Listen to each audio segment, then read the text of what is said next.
Hi there everybody, and welcome to another video. Today I have this Toyota Prius. This is a 2010 model, and I'm gonna be changing the spark plugs basically. So these here are the spark plugs. This car is done 100,000 miles. This is the ones I'm using, Denso spark plugs. That is the number there. But I would recommend, if you are going to do the same sort of job, changing spark plugs, make sure you get the correct ones for your vehicle. So these are the ones that I got delivered by my supplier. So hopefully they are the correct ones. And usually the Denso are Japanese, as far as I'm aware. So the spark plugs are just sitting back here. So we're just gonna take this little cover out by pulling it basically up a little bit there, as they are sort of plugged in.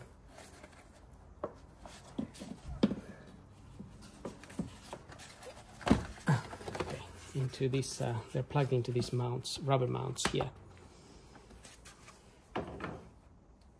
Now we have a little bit of a better view, better access to the coil packs, and obviously the spark plugs will be sitting inside. And it's not a difficult job, but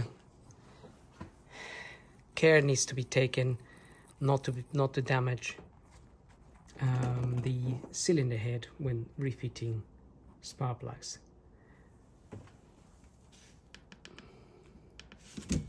Right, let's see if this light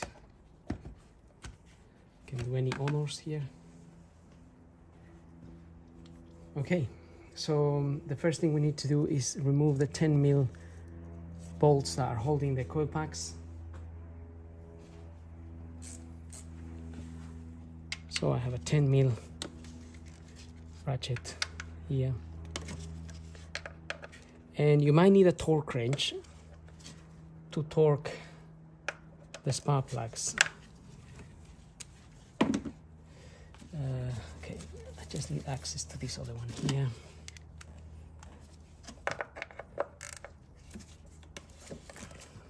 So I was looking at some settings for the spark plugs, and I found that they are tightened to 20 Newton meters. So do use a torque wrench to avoid damaging anything.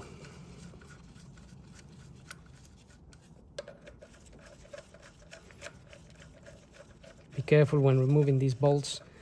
Careful not to drop them around the back or anything like that, because if you drop them, they just seem to go missing forever. They seem to drop in places where you can't really find them ever again. That's very typical for any bolts that you're working on around the car. They just seem to disappear.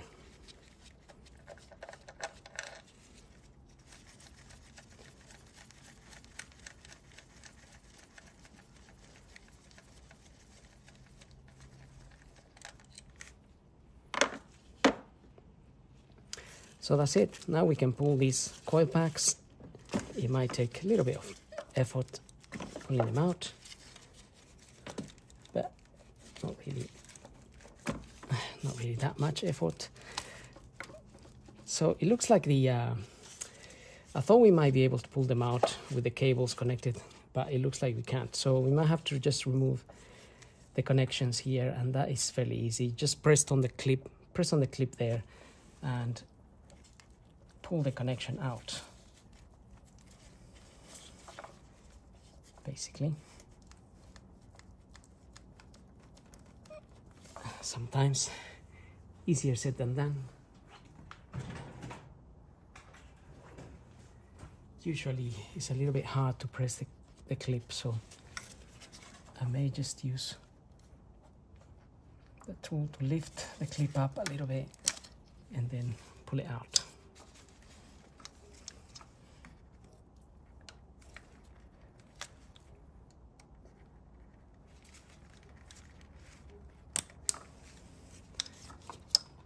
And once you have done that, you can take the coil pack out and try to keep them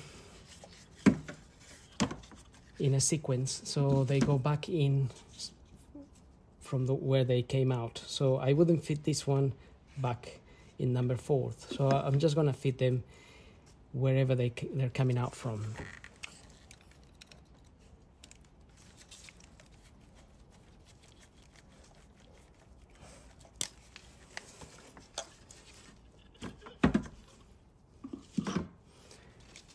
And we have one more here.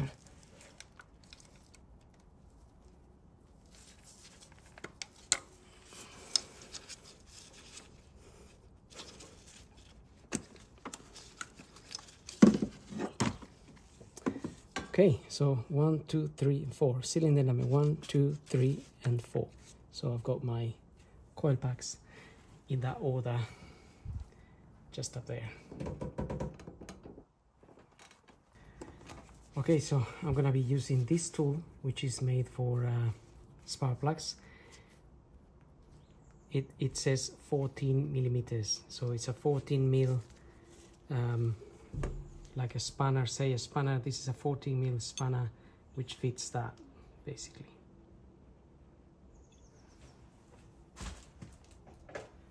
But you do need a dip socket because it needs to go in there and grab onto the spark plug.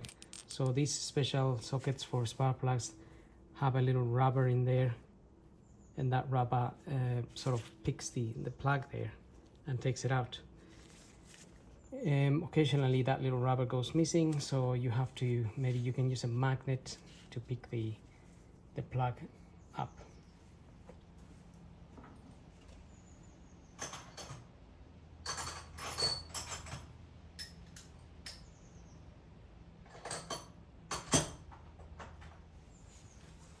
Gonna need an extension so we can go in there, even though it might be a little bit tricky. Might need to be a smaller extension. Right, I'll try that one there. If it's not, it looks like it might not be long enough, so I will use a small one like that as well. But first I'll put that one in, and then I'll put that one in there.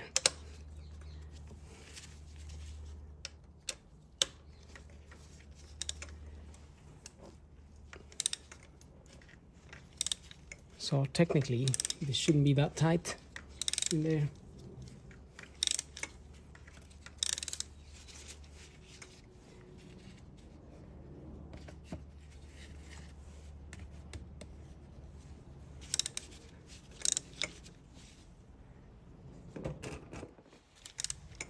So I'm working on cylinder number 1 here.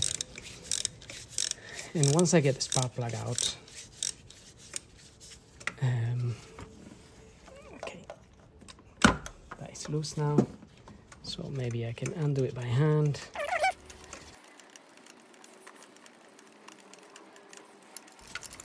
Okay, now I have to remove the extension, and then I can hopefully remove the spark plug. There it is. So that was the old one, Denso SC20HR11. So just checking the two up. These are similar. Well, they are slightly different number, I think. SC20HR11, this is an IXEH20TT. But in terms of length and, hang on, yeah, length, thread and whatnot, they are the same.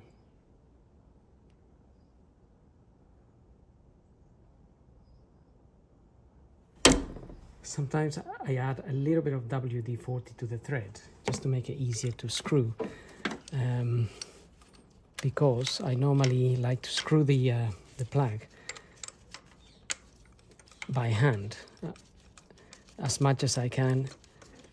Always screw them in by hand. That way you know it's going in the correct way and you're not gonna have any cylinder head damage. So that's nicely gone in all the way. Get your torque wrench, set it to 20. It has to go in a little bit more.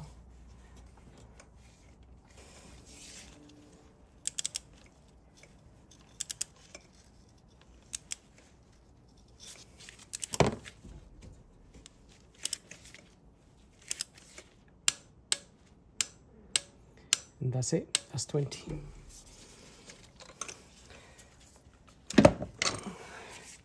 So, not a lot of force.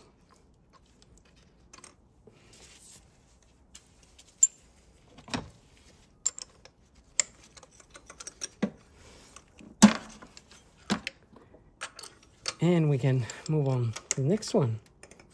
So, that's pretty much how it goes. It's a fairly simple process. You just need to be careful. So now I'm gonna go ahead and carry on with the rest without saying anything. Just I'll get on with it and then fit the coil packs back and the bolts.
And that's pretty much it. So now I'm just gonna get the car started, make sure it's running smoothly without any misfires, make sure we done the job properly. If you do hear weird noise, I need to change the EGR valve in this car, so ignore the weird noise if it's there.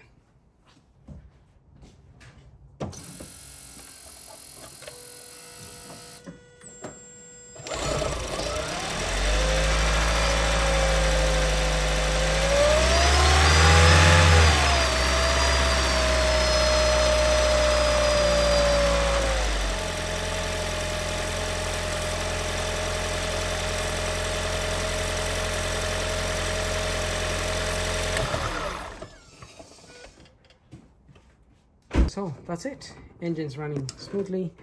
It didn't actually make any weird noise, luckily. Sometimes it does, it's a bit intermittent, but the EGR valve is just sitting there and I need to change that. But otherwise, as far as these spark plugs go, it is a fairly simple process. Just take your time, make sure the plugs, when they go back in, they go smoothly with your fingers in, and then you can tighten them. Sometimes when you remove them, so when I was cracking them open, they were a little bit hard to crack open. But if, for example, somebody had washed the engine or steam washed it or something, sometimes water gets in there, and those plugs can sometimes seize a little bit, and it's very hard to take them out. I used, in the past, if I had an issue like that, I would spray WD-40 if it was really hard to crack a plug open, because if you force it too much, you can actually break it, and if it breaks, then That's a huge problem. So if you feel you have to use too much force, stop and perhaps soak them in WD-40 or some kind of lubricant that can penetrate the thread, and leave it there a day or so, or take it to a mechanic and they can deal with it, rather than you causing any damage.